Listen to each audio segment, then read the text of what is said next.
Hi, my name is Kathy Garlinghouse, and this is my capstone project presentation. It's called Implementation of a Diabetic Eye Screening Referral Intervention. My committee members are my chair, Dr. Gail Pitroff, my instructor, Dr. Lisa Sturr, and my community member is Jessica Kreiderman, medical assistant.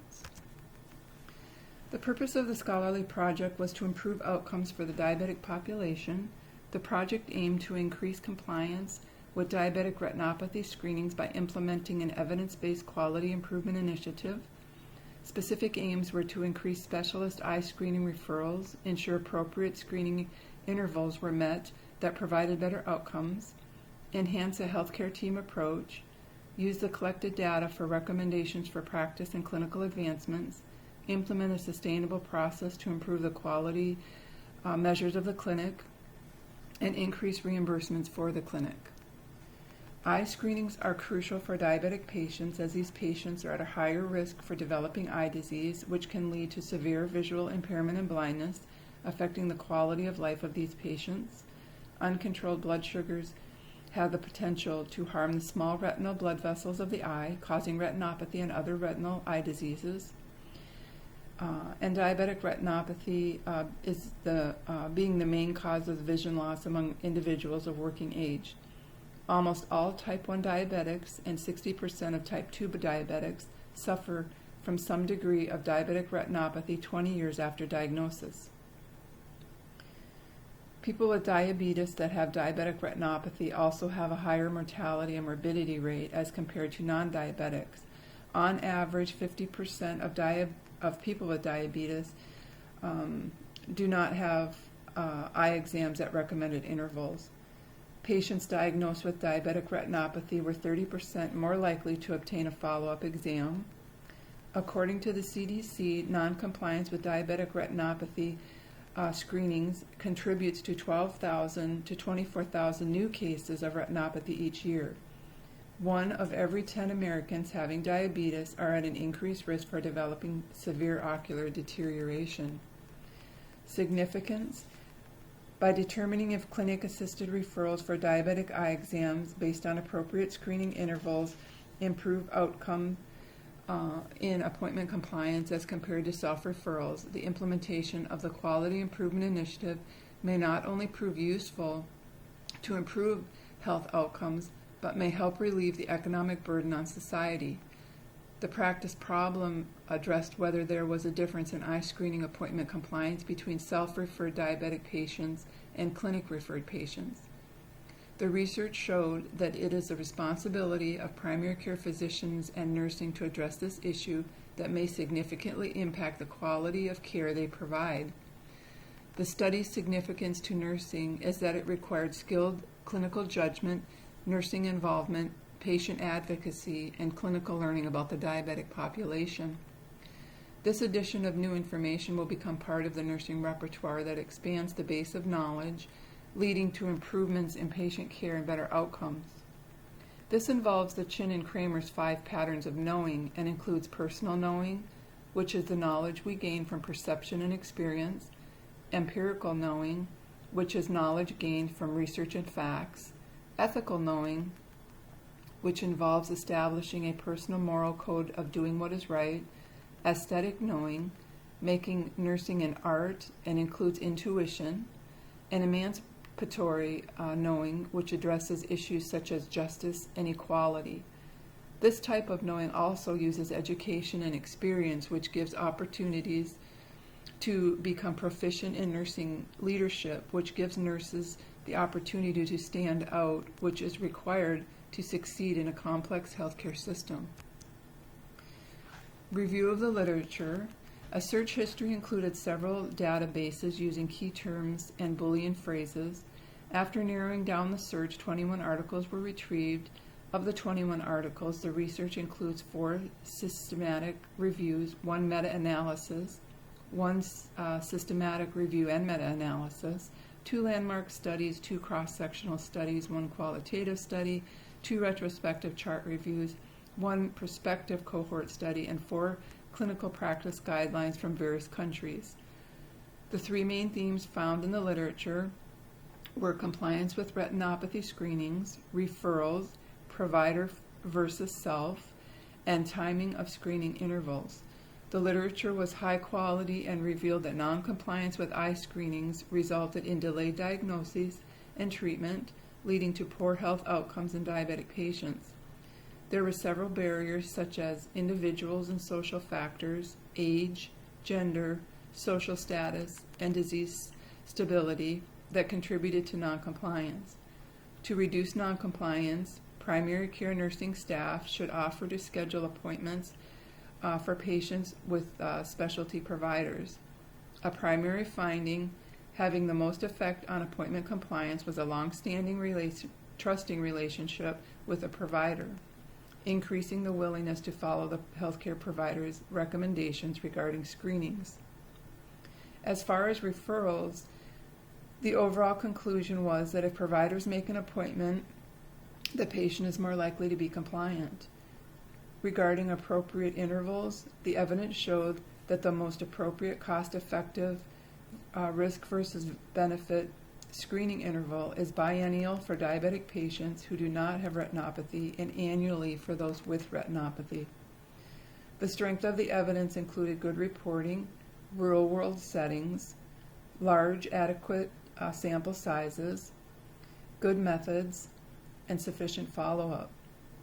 The evidence had high validity and reliability with sufficient statistical power. There was generalizability.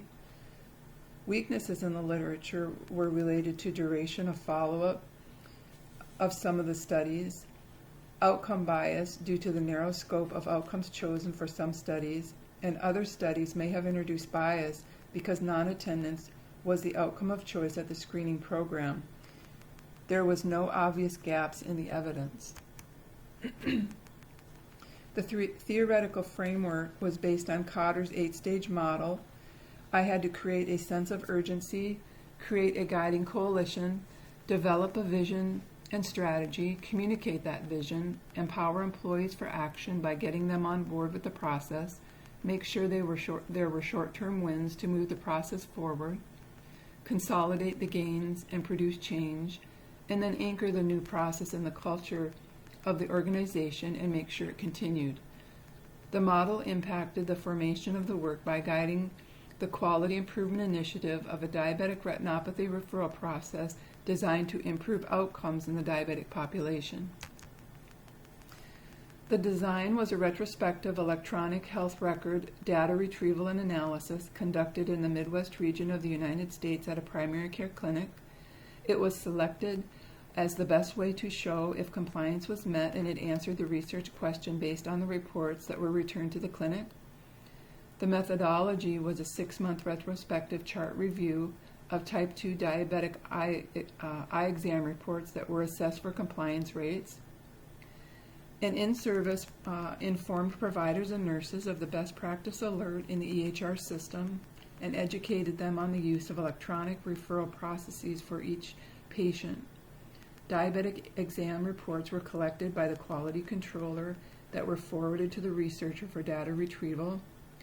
SPSS was used for statistical analysis of the data to determine increases in referral rates and factors related to noncompliance. The data collection instrument was an informal Excel spreadsheet. The analysis plan compared the data between 2 independent variables, clinic referrals and self-referrals, with the dependent variable being compliance. The independent variables were examined for effect on the dependent variable. The research question looked for a difference between 2 proportions and considered the ratio of compliant provider referrals compared to compliant self-referrals. The statistical analysis test used to determine statistical difference was an upper tail z-test. The data analysis examined the difference between the 2 proportions. The test answered the research question by showing the difference between clinic and self-referrals based on compliance. There were no participants directly recruited in this project. The researcher reviewed 50 de-identified archived eye exam reports that were returned to the primary care clinic from specialty eye clinics. The de-identified data was from an adult population. The researcher included all genders and ethnicities in the analysis. The quality controller carefully examined the inclusion criteria and exclusion criteria before de-identification. There were no foreseen risks to any patients. A breach of confidentiality was a potential risk that was minimal, since all archived diabetic eye exam reports had patient identifiers removed. A numerical number was designated to each archived diabetic eye exam report used in the project. The data retrieval sheet was stored on a password-protected computer in a locked file cabinet and locked in the researcher's office with access limited only to the author of the project.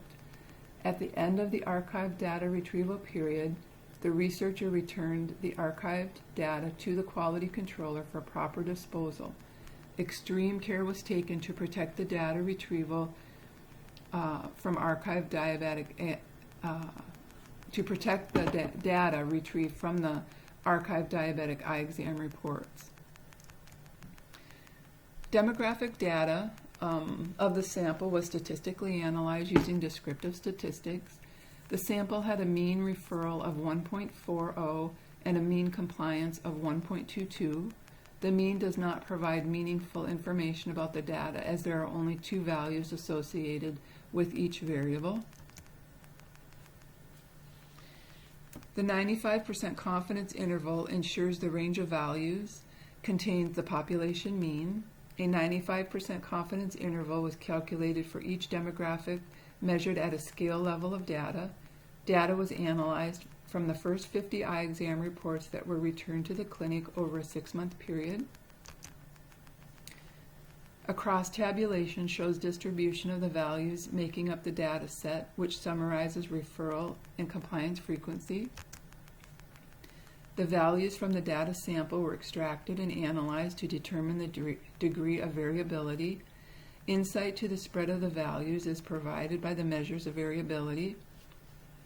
Different aspects of the spread are reflected by the range, standard deviation, and variance, which were statistically analyzed using descriptive statistics. A power analysis was conducted in G-Power 3.0 using a one-tailed z-test with the effect size of 0.6 versus 0.4, an alpha of 0.5, and a power of 80%, which determined a total sample size of 154. An effect size of 0.5 is considered a moderate representation, meaning the difference between the two groups' means is less than 0.5 standard deviations. The study's effect size of 0.6 versus 0.4 suggests moderate practical application. The power analysis determined a required sample size of 154, indicating that the sample size of the study was small. 30 diabetic eye exam reports returned for the study were clinic referrals that had been submitted through the EMR, and 20 reports were self-referrals. Based on a total sample of 50 reports, 39 were compliant with attending the eye exam appointments, and 11 were not compliant and either canceled or were a no-show for their appointments. Of the 39 patients that were compliant with the eye exam appointment, 24 patients belonged to the clinic referral group and 15 patients belonged to the self-referral group. The population heterogeneity resulted in greater variability, so the small sample size most likely will not exhibit a complete range of variation. The two-proportion z-test calculation concluded do not reject the null hypothesis, which suggested there was not sufficient evidence to suggest an increase in the ratio of clinic referrals and self-referrals, and the p-value also shows no significance. The acquired power of the study was also recognized as low. It is important to understand the limitations and strength of the research to place it in context, define its validity, and assign credibility to its conclusion. It is also necessary to address factors that may be operating as barriers and facilitators to the implementation process, which may help reduce barriers to increase facilitators. Determining the study's implications for future research will address how the research will affect the targeted population, and recommendations and conclusions will assist with the development of a long-term strategy to improve outcomes. Intermediate calculations, the process measures included the difference in two proportions. Rates were determined regarding compliance of clinic referrals and compliance of self-referrals. The upper tail z-test was calculated to determine statistical difference between clinic referral groups and self-referral group by compliance. The two proportion z-test allowed the comparison of two proportions to identify if they were alike. The null hypothesis for the z-test was that the proportions were alike. The alternate hypothesis was that the proportions were not alike. Since the z-test statistic was less than the upper critical value, we would fail to reject the null hypothesis. Thus, there is not sufficient information to suggest an increase in the ratio of clinical referrals compared to self-referrals. The upper tail z-test was calculated from the raw data to determine statistical difference of the two proportions in the referral data set. Since the p-value of 0.3379 was greater than the significance level of 0.05, type 2 diabetic patients that had a clinic referral had no statistical significance with diabetic eye exam compliance than type 2 diabetic patients that had a self-referral. The true range and ratio of the intervention was suggested by the 95% confidence interval. There is not compelling evidence to demonstrate a change since 0 was found within the interval upper and lower levels. The acquired power of the study was 0.1132, which is recognized as low. There are several factors that may have affected the results. The small sample size may have affected the reliability of the results, leading to bias. Bias may also have been introduced into the study through different determinants, such as selection bias, since convenient sampling was used. The study was likely not representative of the general population. Only the researcher coded the data, which may have caused skewing of data resulting in researcher bias. Only the quality controller retrieved and de-identified the data, which also may have introduced bias into the study. A limitation of using the retrospective design was the confounding variables may have caused an incorrect analysis of the dependent and independent variables. The small sample size limits generalizability of the study. Discussion. The finding of the study showed there was statistically no difference between clinic referrals and self-referrals with regards to patient compliance of diabetic eye exams. The patients who made their own referrals were just as likely to be compliant with an eye exam appointment as those who were referred through the EMR referral system. The study found no significance in compliance rates between clinic and self-referrals, which contrasts other studies. However, there was a high compliance rate in combined clinic and self-referrals of 78%. This contrasts the results of other relevant studies that indicated that on average 50% of diabetics were not compliant with diabetic retinopathy screenings. Physician communication also was a cause of poor compliance as opposed to nursing communication, which was directly related to the trust the patient had for the staff member. This study found similar results as it was the nursing staff that communicated with patients. Therefore, this may account for the increase in compliance. The COVID pandemic led to a decrease in patients coming into the clinic for diabetic chronic care appointments, thus reducing referrals, and eye care professionals were only allowing one patient to be seen at a time. This was coupled with the shortage of eye specialty clinics in the rural region, making it inconvenient for the population to have annual eye exams, as patients had to travel long distances to obtain eye care services. This greatly reduced the number of eye exam reports that were returned to the clinic, resulting in a small sample size. Facilitators of the study was the quality controller and the staff who embraced the intervention and ensured the patients were informed of the need for the eye exam along with the completion of the clinic referral if needed. The intervention would be most effective in the primary care setting where patients are most likely referred to an eye specialist during a diabetic chronic care visit. Outcomes in the future may be improved by reducing biases and increasing the sample size to allow for generalizability. Additional participants to help collect and review the data may have reduced bias. Conducting the study at a time without a pandemic also may affect the outcomes as patients will be more likely to attend scheduled appointments. Implications for practice. The study has implications for practice, patients, and healthcare community. The implementation of the referral intervention in the EMR ensured a standardized method of ensuring diabetic patient referrals for eye specialty appointments, resulting in efficiency for the clinic and better care for patients, since all diabetic patients should have at least one yearly diabetic eye screening.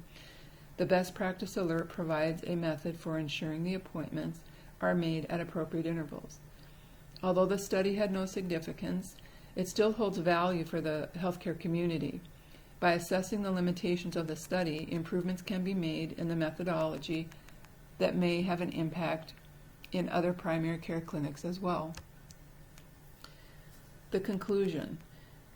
The study showed no significance between clinic and self-referrals with regard to patient compliance. Several context factors may have influenced the outcome of the study, as well as confounding variables such as age, gender, severity of diabetes, and payer.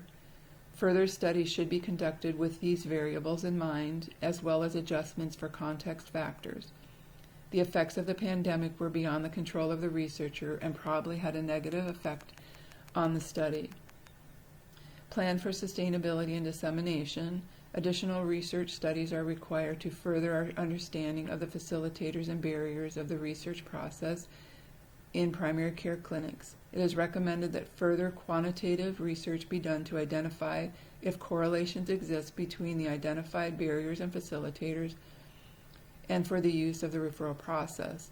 This will help ensure diabetic patients in primary care clinics are receiving diabetic retinopathy screenings at appropriate intervals, which will result in quality outcomes for this population, as well as improved quality measures at the clinic and increased reimbursements for the clinic. And any questions? And these are my references. And thanks for watching.